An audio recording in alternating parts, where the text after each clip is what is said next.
this goes tumbling down. So don't do any.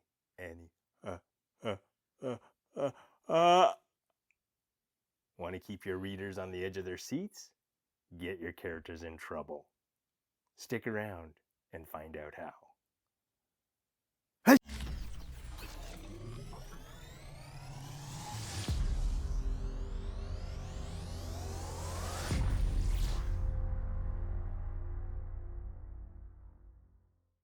Welcome to Word Wizards, a series where you'll discover the magic of writing. I'm Marty Chan, a kids author, storyteller, and word wizard. I'm going to share with you my secrets to become a word wizard just like me. Now, there are two things that every writer needs to have. The first thing is a healthy sense of curiosity. You want to be able to notice the things that no one else pays attention to. The second thing you need is the confidence to take the things that only you notice and make them visible for everyone else. Let me show you what I'm talking about. Now, some of you may have noticed the little thing that was floating right about here. Now, for those of you who can't see it, just wait. Now, what I'm going to do is I'm going to make that thing visible for all of you to see. Now, that's what a word wizard does. They take what we don't notice and turn them into things we can't live without. Now, I can't teach you how to be curious. You only have to keep your eyes and ears open and pay attention to the things that no one else wants to see. But I can give you the confidence to turn those things visible by sharing with you my tips, tricks, and tools to becoming better writers. Let's figure out how to do that. Now, before I share with you my writing tips, let me share with you a quick story, a scenario that some of you may have seen, hopefully none of you have experienced. Let's say you're sitting in class and you're doing your work, pretty much focused. Next thing you know, the classroom door swings wide open and the principal barges in. She stabs a finger in your direction. And for a second, your heart skips a beat and you're wondering, why is the principal pointing at me? You start to get up out of your desk and the principal shakes her head and points at the kid right behind you. You sit down relieved while the other kid gets up and shambles toward the principal. They walk out of the classroom, the door slams shut behind them, and suddenly everyone wants to know what that kid did to be called out of class in the middle of the day. They start to whisper rumors about what the kid did. Maybe they broke a school window. Maybe they smashed their bike into the principal's car. Maybe they robbed a bank. Well, maybe they didn't rob a bank. That's a little outrageous. But you know that that kid is in some kind of trouble, and you want to know what that trouble is. That's the thing about people. When we see others in trouble, we're instantly curious, which is weird because in real life, we're always trying to stay out of trouble.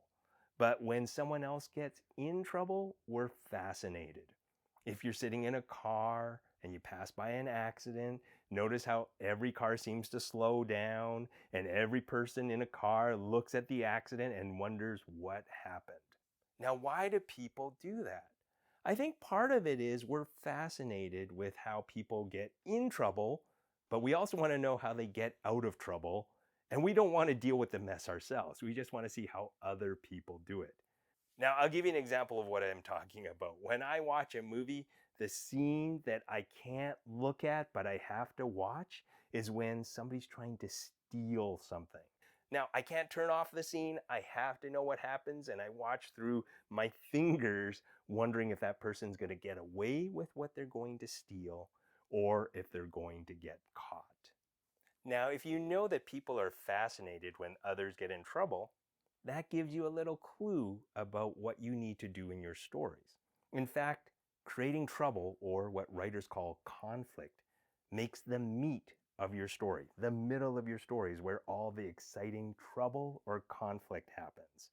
So if you want us to follow your story, here's a simple way to do it. Think about the worst thing that could happen to your character and then make it happen. So for example, if somebody's doing stunts on a bike, worst thing that could happen, they wipe out. Or if you've got a character sitting on a plane, worst thing that could happen,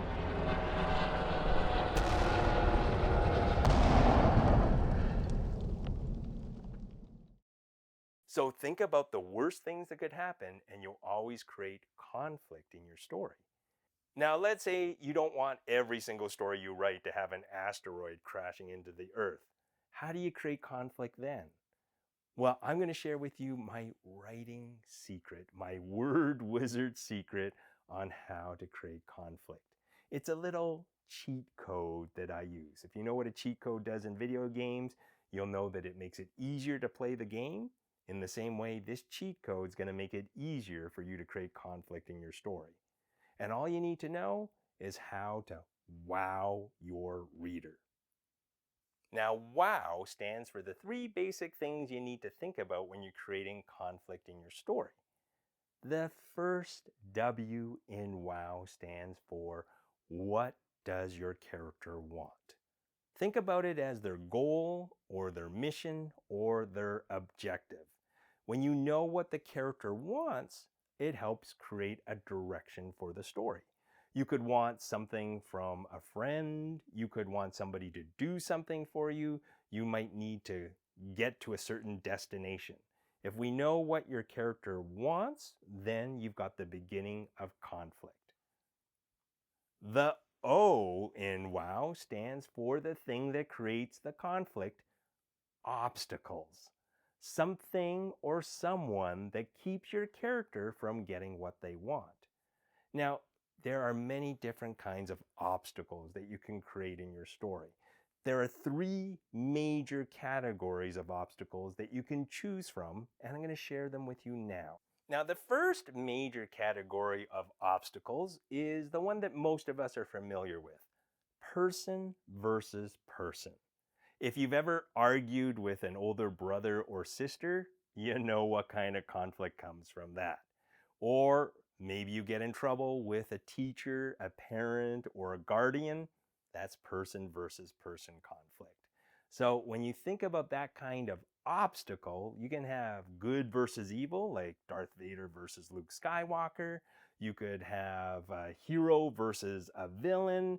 And you might even take it into the world of romance with a love triangle. You know, a love triangle where 2 people like another person and they're competing for that person's heart.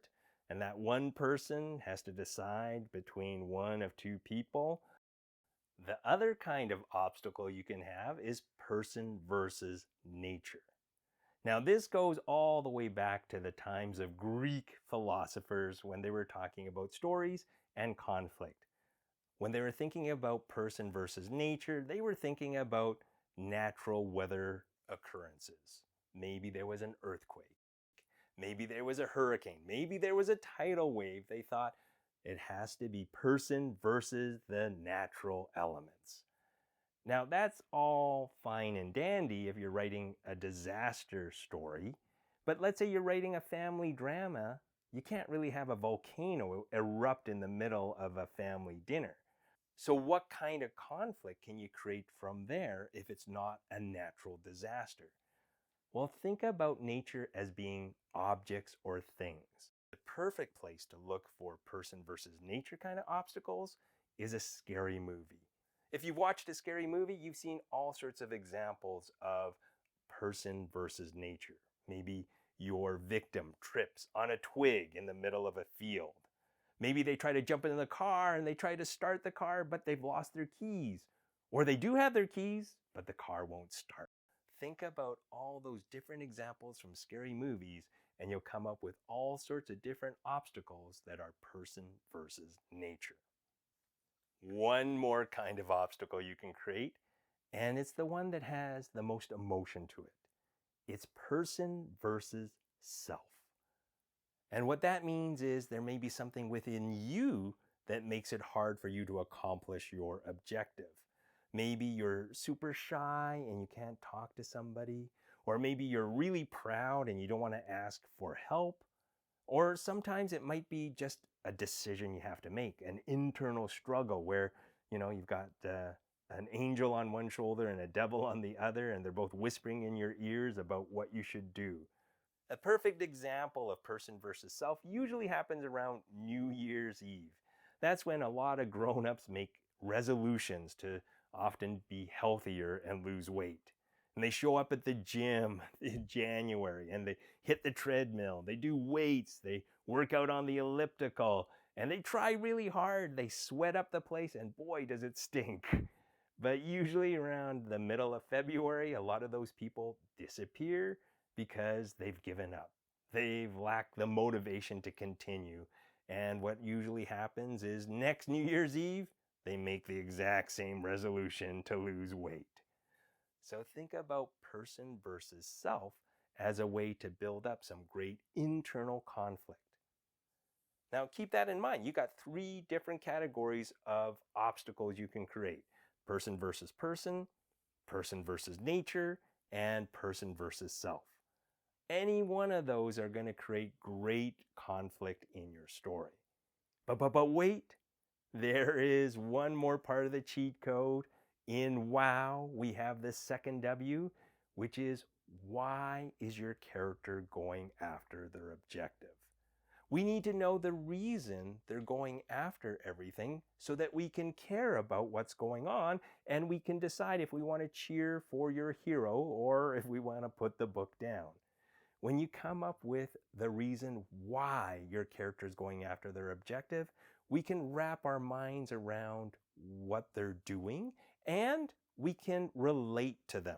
If we can start to identify with your main character, then not only does that character seem like our friend, sometimes they might even seem like us. We can put ourselves in the shoes of your main character and cheer for them.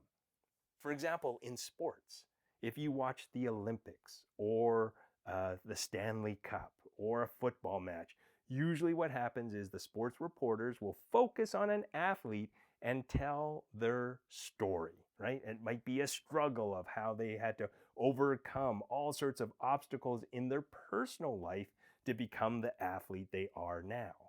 When they win, we cheer all the more because it almost feels like our victory because we felt that we were just like that athlete. When you come up with the why, it makes us care more about what's happening in the story. So keep those 3 things in mind with the cheat code for conflict. What does your character want? The obstacles in the way, and why are they after their goal? Now keep that in mind. You can take any ordinary situation and turn it into a great story with conflict. For example, let's say you're in Calgary, Alberta, a city I love to visit often, and let's say you have to cross a street. Now, if it's a quiet street, it's fine. You can find a crosswalk and get across. But let's create some obstacles. Maybe there is no crosswalk, or maybe it's a really busy street, or maybe it's rush hour traffic. Now, what you're doing is you're creating more obstacles in the story. In fact, always aim for at least 3 obstacles in a story, and that will create a really cool middle. But the important thing to keep in mind is that each obstacle has to create more challenges than the one before it. Maybe it complicates things, maybe it raises the danger level, or maybe there's more emotional risk for the character involved. By raising the stakes, it makes the story far more interesting, and it's something that creates conflict. Now, what I want you to do is I want you to put that into action. I like to finish every video off with a story prompt or a writing prompt. That's basically where I'm going to give you a story starter, and you're going to try to take all the tips I talked about and put them into action. So take a look at this video right here. So you've got a guy running. What you need to figure out is, what is he running from and how is he going to get away from it? And what kind of obstacles can you throw in the way that will make it hard for him to escape? Put that into action and you'll come up with a really cool story. All right, I want to finish off with one last tip for you, and that's a reminder of how you want to raise the stakes. Remember what I said earlier, get your characters in trouble. In fact, let me show you what I'm talking about. I've got here a deck of cards, And maybe I want to spin the deck on my finger, kind of like a basketball. So there's a little bit of risk involved, and we'll see how it goes. Ooh. So I'm able to spin the deck, and you're thinking, oh yeah, that's not bad, but can you raise the stakes a little bit? So, all right, so maybe what I'll do is I'll go into the deck, and I'll pull out one card from the deck, okay? So one card from the deck that I will attempt to spin on one finger. And here we go. That's pretty cool, right? Except it's just one card. If it falls, all I have to do is bend over and pick up the one card and try it again. So if we want to raise the stakes, what we want to do is we want to spin all the cards. So what I would do is I take all the cards out of the box, because when they're out of the box, they can fly pretty much everywhere. So we would be playing a little game called 52 Pickup. And so there's a little bit of risk now. And I'm hoping that this works. And you're all sitting there going, yeah, we hope it works. Well, some of you are. Others of you are probably going, yeah, we want to see him play 52 Pickup. All right, here we go.